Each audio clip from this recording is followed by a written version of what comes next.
আসসালামু আলাইকুম প্রিয় দর্শক। নামজারি একটি ভূমির জন্য অত্যন্ত গুরুত্বপূর্ণ। এই নামজারি করার ক্ষেত্রে কি কি কাগজপত্রের প্রয়োজন, ব্যক্তি সংক্রান্ত কি কি কাগজ লাগবে, যে ব্যক্তি নামজারি করবে, যে ভূমিটি নামজারি করবে, এই ভূমি সংক্রান্ত কি কি কাগজপত্র লাগবে, এই বিষয়গুলো নিয়ে আজ আমি আলোচনা করব। প্রিয় দর্শক, আমি অ্যাপ্রেন্টিস অ্যাডভোকেট মিনহাজ উদ্দিন, আপনাদের ভাই ও বন্ধু।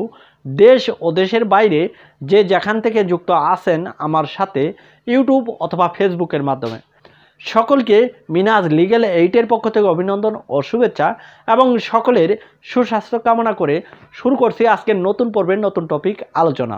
দর্শক, আলোচনাটি অত্যন্ত গুরুত্বপূর্ণ হতে যাচ্ছে। আজকের আলোচনা হচ্ছে নামজারি সংক্রান্ত বিষয়। একটি ভূমির জন্য নামজারি অত্যন্ত গুরুত্বপূর্ণ। এই নামজারি না করতে পারলে আপনি জমির মালিকানা ধরে রাখতে পারবেন না, জমির বৈধ মালিক হতে পারবেন না। তাই একটি নামজারি করার ক্ষেত্রে যে সকল কাগজপত্র প্রয়োজন, একটি নামজারি করার যে প্রসিডিউর মেনটেন করতে হয়, এই বিষয়টি সম্পর্কে বিস্তারিতভাবে আলোচনা করব। এই বিষয়টি সম্পর্কে জানতে এবং আইনটি শিখতে ভিডিওটি আপনাকে সম্পূর্ণ দেখতে হবে। ভিডিওটি দেখার পর ভালো লাগলে চ্যানেলটি সাবস্ক্রাইব করে পাশে থাকবেন, পাশের বেল বাটনটি অন করে রাখবেন, যেন ভবিষ্যতে এমন আইন বিষয়ক ভিডিওগুলো আপনি আরও পেতে পারেন এবং কি আইন সম্পর্কে জেনে ও শুনে উপকৃত হতে পারেন। ভিডিওটি শেয়ার করে আপনার অন্যান্য বন্ধুকে এই আইনটি জানতে ও শিখতে সহযোগিতা করবেন। প্রিয় দর্শক, আলোচনা করতে যাচ্ছি মূল বিষয়।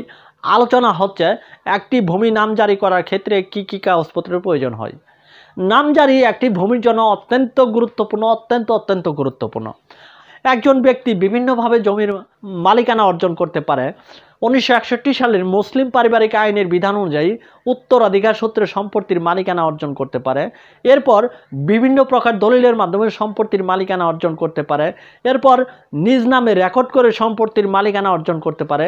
এরপর সরকারের নিকট থেকে ভূমি বন্দোবস্ত নিয়ে খাস জমির মালিকানা অর্জন করতে পারে। আপনি জমির মালিকানা যেভাবেই অর্জন করেন না কেন, আপনাকে জমিটি অবশ্যই নামজারি করতে হবে। জমি যদি আপনি নামজারি না করতে পারেন, তাহলে কিন্তু আপনি সরকারকে ট্যাক্স প্রদান করতে পারবেন না, ভূমি উন্নয়ন কর প্রদান করতে পারবেন না। আর আপনি যতক্ষণ পর্যন্ত ভূমি উন্নয়ন কর প্রদান করতে না পারবেন, ততক্ষণ পর্যন্ত কিন্তু সরকার জানবে না যে আপনি জমিটির মালিক। আপনি করিমের নিকট থেকে এক খণ্ড জমি ক্রয় করে নিয়েছেন, জমিটি করিমের নামে নামজারি ছিল, আপনি জমিটি ক্রয় করে নিয়ে বসে আছেন, সরকারের রেজিস্টারের খাতায় কিন্তু জমির মালিক হিসেবে করিমের নামটি অন্তর্ভুক্ত আছে।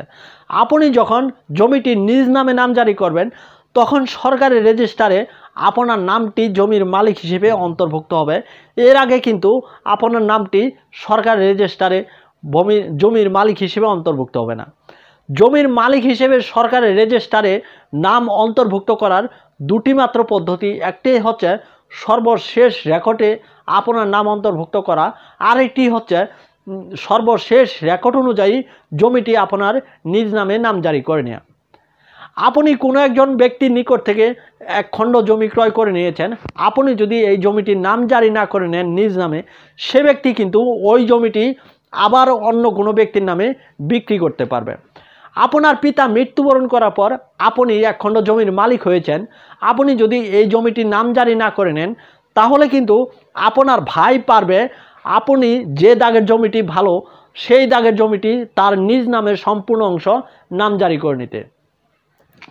আপনি করিমের নিকট থেকে দলিল মূল্য সম্পত্তি পেয়েছেন, এই জমিটি করিম অন্য কোনো জায়গায় বিক্রি করে ফেলল, ওই জমিটি আবার সেই ব্যক্তি নামজারি করে নিয়ে জমিটি দখল করে নিল, তখন কিন্তু আপনি অনেক বড় সমস্যায় পড়ে যাবেন। তখন কিন্তু আপনাকে আদালতে গিয়ে মামলা করতে হবে, মিসকেস করতে হবে, নামজারি বাতিল করার জন্য বিভিন্ন প্রকার আইনি পদক্ষেপ গ্রহণ করতে হবে। আর আপনি যদি জমিটি নামজারি করে নেন, তাহলে কিন্তু আপনার এত পদক্ষেপ গ্রহণ করতে হবে না। নামজারির যে সমস্যাটুকু, এই সমস্যাটুকু ফেস করলেই চলবে। তাই একটি ভূমির জন্য, একজন ভূমির মালিকের জন্য নামজারি অত্যন্ত গুরুত্বপূর্ণ। তাই এখন আসি একটি ভূমি নামজারি করার ক্ষেত্রে কি কি কাগজপত্রের প্রয়োজন। একটি ভূমি নামজারি করার ক্ষেত্রে দুই ধরনের কাগজপত্র প্রয়োজন। একটি হচ্ছে ব্যক্তি সংক্রান্ত কাগজ, আরেকটি হচ্ছে ভূমি সংক্রান্ত কাগজ। ব্যক্তি সংক্রান্ত কাগজ বলতে যে ব্যক্তি ভূমিটির নামজারি করবে সেই ব্যক্তির কিছু কাগজ লাগবে, সেই ব্যক্তির ব্যক্তিগত কিছু কাগজ লাগবে। আপনার পিতা মৃত্যুবরণ করার পর আপনি যদি পৈতৃক সূত্রে সম্পত্তির মালিকানা অর্জন করে থাকেন তাহলে আপনাকে ওয়ারিশ সনদ দিতে হবে এবং কি পিতার মৃত্যু সনদ দিতে হবে। আপনার ভোটার আইডি কার্ড দিতে হবে, আপনার এক খণ্ড পাসপোর্ট সাইজের সদ্য তোলা ছবি দিতে হবে। যদি আপনার কয়েক ভাই মিলে একটি খারিজ করতে যান, ভাই বোন মিলে, তাহলে প্রত্যেকেরই ভোটার আইডি কার্ড দিতে হবে, প্রত্যেকেরই পাসপোর্ট সাইজের এক কপি করে ছবি দিতে হবে, আর পিতার ওয়ারিশ সনদ, মৃত্যু সনদ দিতে হবে। এই গেল ব্যক্তি সংক্রান্ত কাগজপত্র। এখন আসি ভূমি সংক্রান্ত কাগজপত্র। ভূমি সংক্রান্ত কাগজপত্র বলতে যে জমিটি আপনি নামজারি করতে চাইতেছেন সেই সম্পত্তিটি আপনি কোন কাগজ দিয়ে মালিকানা অর্জন করতেছেন, কোন কাগজমূলে আপনি সম্পত্তির নামজারি করতে চাইতেছেন। আপনি যদি পিতার পৈতৃক সূত্রে সম্পত্তিটির নামজারি করতে চান তাহলে আপনার পিতা কিভাবে সম্পত্তিটি পেল? আপনার পিতা যদি রেকর্ড মূলের জমিটি পায় সেই রেকর্ডটি মূল পর্চা লাগবে, অর্থাৎ সার্টিফাইড কপি লাগবে। আর যদি আপনার পিতা দলিল মূলের জমি পায় সেই দলিলটি লাগবে, এবং কি আপনার পিতা যে ব্যক্তি নিকট থেকে জমিটি ক্রয় করেছে সেই ব্যক্তির কি মূল্যে জমিটি পেল। সেই ব্যক্তি যদি রেকর্ড মূল্যে জমিটি পায় তাহলে সেই রেকর্ডটি সর্বশেষ রেকর্ড কিনা, অর্থাৎ সর্বশেষ রেকর্ড থেকে আপনি কিভাবে জমিটি পেয়েছেন সেই কাগজগুলো আপনাকে সংগ্রহ করতে হবে। আপনি কোনো ব্যক্তির নিকট থেকে জমিটি ক্রয় করে নিয়েছেন দলিল মূলে, এই দলিলটি দিয়েছেন, কিন্তু ওই ব্যক্তি সর্বশেষ রেকর্ডীয় মালিকের নিকট থেকে জমিটি দলিল মূলে ক্রয় করেছে, তাহলে ওই ব্যক্তির দলিলটি লাগবে। ওই ব্যক্তি যদি খারিজ করে আপনার নিকট থেকে জমি বিক্রি করে থাকে তাহলে ওই খারিজ পর্চাটি লাগবে, এবং কি সর্বশেষ রেকর্ডের পর্চাটি লাগবে। অর্থাৎ সর্বশেষ রেকর্ড থেকে কোনো ব্যক্তি জমি কিভাবে মালিকানা অর্জন করলো সেই সংক্রান্ত কাগজপত্র অবশ্যই আপনাকে দিতে হবে নামজারি করার ক্ষেত্রে। নামজারি করার ক্ষেত্রে অবশ্যই আপনাকে সুনির্দিষ্ট করে দিতে হবে আপনি কোন জমি থেকে কতটুকু জমি নামজারি করতে চান।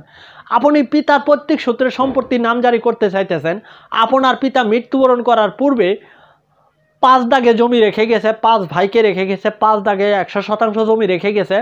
আপনি পিতার পৈতৃক সূত্রে 5 দাগে মোট 20% জমি পান।